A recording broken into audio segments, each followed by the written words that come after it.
CMRL Exalogic കേസിൽ ശശിധരൻ കർത്തയുടെ ഭാര്യയും CMRL ഡയറക്ടറുമായ ജയയും മകൻ ശരണസ് കർത്തയും ഇഡിക്ക് മുന്നിൽ ഹാജരായി. എക്സാലോജി കമ്പനിക്ക് നിപുണയിൽ നിന്നും പണം നൽകിയത് ചട്ടപ്രകാരമെന്ന് ശശിധരൻ കർത്തയുടെ മകൾ ഷിബി ഇന്നലെ മൊഴി നൽകിയിരുന്നു. പിണറായി വിജയന്റെ മകൾ വീണ ടി നാളെ ഹാജരായേക്കും. വിശദാംശങ്ങളുമായി സഹിൻ ആന്റണിയാണ് കൊച്ചിയിൽ നിന്നും ചേരുന്നത്.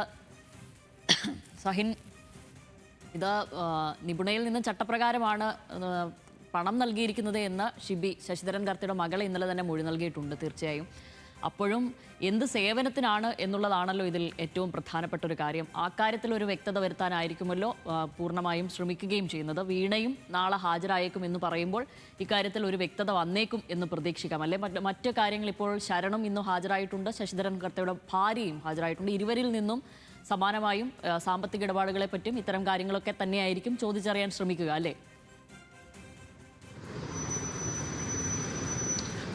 തീർച്ചയായിട്ടും ഷാമിലി, അങ്ങനെ തന്നെയാണ്. പ്രത്യേകിച്ചും ഷാമിലി സൂചിപ്പിച്ചതുപോലെ തന്നെ CMRL എക്സാലോജിക് കേസുമായി ബന്ധപ്പെട്ടുകൊണ്ടുള്ള സാമ്പത്തിക ഇടപാടുകളാണ് എൻഫോഴ്സ്മെൻറ്റ് ഡയറക്ടറേറ്റിന് അന്വേഷിക്കേണ്ടത്, അവരെ അറിയാൻ ശ്രമിക്കുന്നതും. ഇന്നലെ CMRL ഉടമയായിട്ടുള്ള ശശിധരൻ കർത്തയുടെ മകളെയായിരുന്നു ചോദ്യം ചെയ്തിരുന്നത്. അവർ നൽകിയ മൊഴി അനുസരിച്ച് എക്സാലോജിക്കിന് CMRLൻ്റെ സഹസ്ഥാപനമായിട്ടുള്ള നിപുണ പണം നൽകിയത് അവരുടെ IT വിഭാഗത്തിലടക്കം സേവനങ്ങൾ നൽകാമെന്നുള്ള ഉറപ്പിൻ്റെ പുറത്തായിരുന്നു എന്നുള്ളതാണ്. കൃത്രിമമായോ അല്ലെങ്കിൽ വഴിവിട്ടോ ഒരു രൂപ പോലും നൽകിയിട്ടില്ല എന്നുള്ളൊരു മൊഴിയാണ് അവരിന്നലെ നൽകിയിരുന്നത്. ഇന്ന് ശശിധരൻ കർത്തയുടെ മകൻ ആയിട്ടുള്ള ശരണസ് കർത്തയും ഭാര്യയും ഇവിടെ എത്തിയിട്ടുണ്ട്, JS കർത്തയും ഇവിടെ എത്തിയിട്ടുണ്ട്. അല്പനേരം മുൻപാണ് അവർ എൻഫോഴ്സ്മെൻറ്റ് ഡയറക്ടറേറ്റിൻ്റെ കൊച്ചി ഓഫീസിലേക്ക് എത്തിയത്.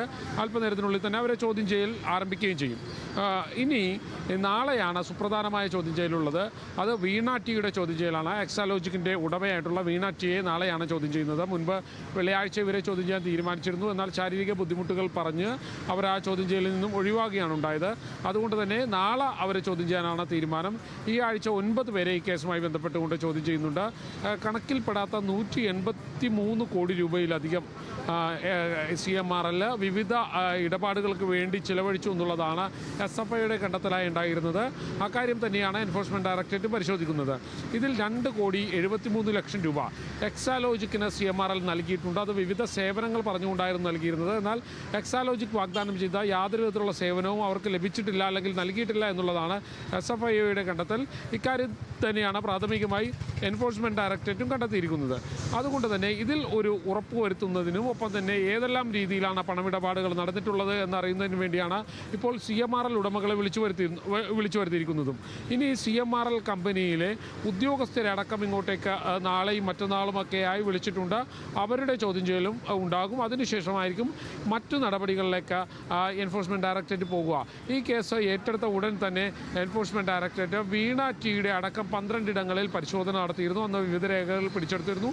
അതിനുശേഷമാണ് അതായത് ആരോപണ വിധേയരോട് നേരിട്ട് ഓഫീസിൽ ഹാജരാകാൻ എൻഫോഴ്സ്മെൻറ്റ് ഡയറക്ടറേറ്റ് ആവശ്യപ്പെട്ടിരിക്കുന്നതും ഇപ്പോൾ ഓരോരുത്തരായി ഈ ഓഫീസിലേക്ക് ഹാജരായിക്കൊണ്ടിരിക്കുന്നതും. ശരണ്യ.